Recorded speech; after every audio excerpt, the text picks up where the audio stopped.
Okay everyone, so here we have the XAUUSD chart in front of us, or the gold chart in front of us. So here we're going to be dissecting very quickly the overall price action and where I think price is likely to go next.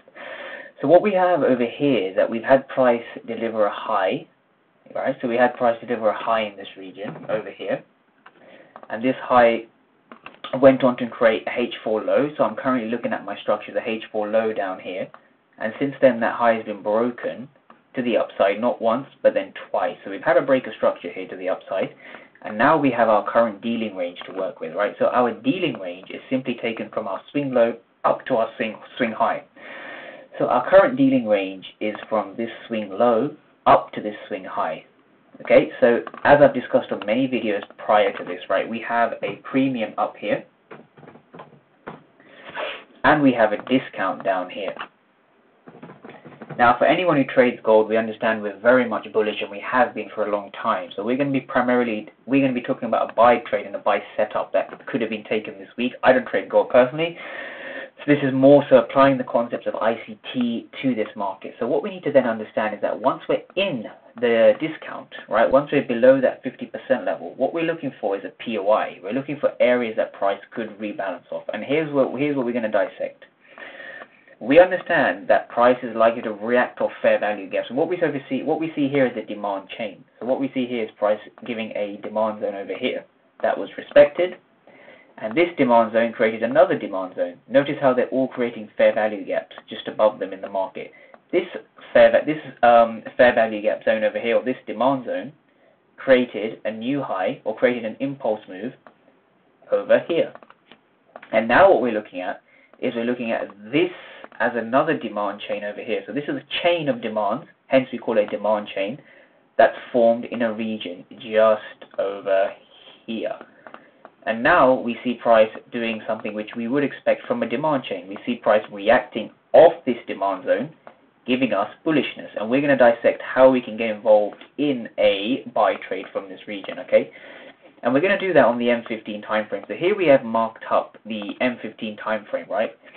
And this is what we're going to be looking at to dissect the trade. So if I just get rid of all the drawings, and we're going to dissect this trade right from scratch. Okay, just using the M15. So I'm just showing you the power of the M15, right? We're going to be looking at things from liquidity and timing, right? So the London session does what? The New York session does what? The Asian session does what? So we start with the Asian session actually.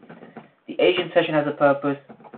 The London session has a purpose. If I bring that into your screen, the London session has a purpose, and the New York session has a purpose. All these sessions, these three main sessions of the market, has a purpose, right? We're going to study it from a volatility, liquidity, and timing perspective. Exactly what ICT does, right? So if we can see over here, we have the Asian range marked out here in gray. So this Asian range here represents a very low volume time of day. So what's the purpose of the Asian range? So the Asian range generates liquidity, right? And it's a low volume time of day, right? Low volume time of day that represents the timing from 8 p.m. to midnight New York time. So please write that down in your notes. This is Eastern Standard Time, and you must calibrate it to wherever you are around the world. So now that we have an Asian range that's been marked out, so the Asian session builds liquidity, right? So that's the purpose of the Asian session. If I bring that down, the Asian session build liquidity. So think about dollar signs. The Asian session will build liquidity.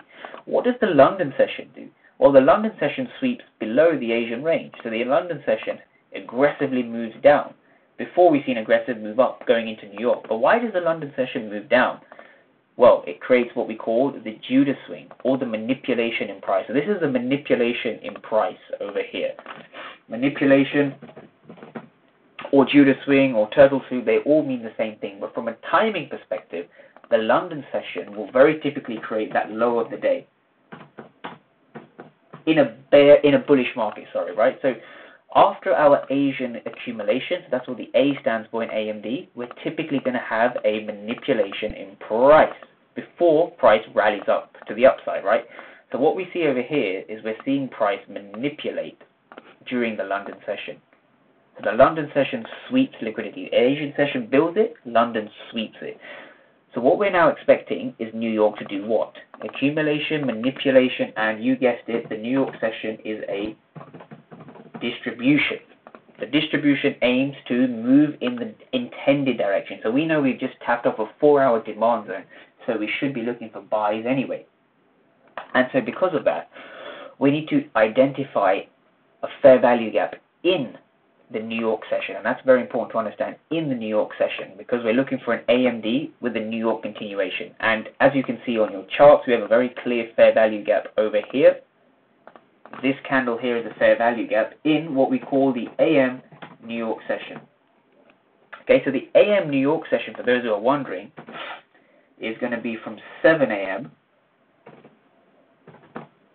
to 11 a.m. Eastern Standard Time. Right? This is where you're going to be looking for your setups. So now that you have a fair value gap over here, the fair value gap itself signifies an order block because we've had a shift in market structure. We've had 2 shifts in market structure, right? So we understand that we're very much on the side where the market structure is breaking. So if we're breaking highs, we should be looking for buys anyway, right?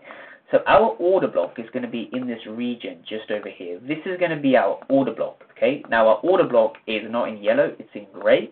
And an order block is simply where we want to buy or sell off. In this case, we want to buy. So we have a bullish order block over here, a bullish OB, right? And look at how price respects it very accurately. We don't even see price break it with the body. We see only the wicks going below, right? So a safe place to keep your stop loss is going to be just below the intermediate term low over here, right? So you want to have your stop loss just below this intermediate term low. You want to target. Where do you want to target? That's the next question, right? 1 to 2 is a minimum, but where would you want to target? Right. What do we have up here? What do we have up here? So the algorithm, the IPTA, the interbank price delivery algorithm, will move up for 2 reasons, right? IPTA moves up for 2 reasons. The first reason is to seek liquidity or buy-side liquidity, right? The second reason is to rebalance inefficiency. So with these 2 things in mind, we're going to be targeting buy-side liquidity and we're going to be refilling bearish fair value gaps, right? And we have both of those over here. So the first thing we need to identify is we have a trend line that's formed over here. So this trend line can be referred to as sometimes external range liquidity, as some people call it. I just call it buy-side liquidity. It's just easier for people to understand. And it's important to understand that we have a fair value gap right up here at the top. So that's an inefficiency. This candle here is inefficient. So what you want to do is you want to target roughly at the inefficiency, a little bit below if you want to be a bit more conservative. And your job is for price to come. The price would want to target this buy-side liquidity and rebalance any orders up here, giving a nice 1 to 2.5 hour trade or 1 to 3 trade, depending on how far you target, right? And this here is a classic AMD model on how you would use accumulation, manipulation, and distribution to enter the market.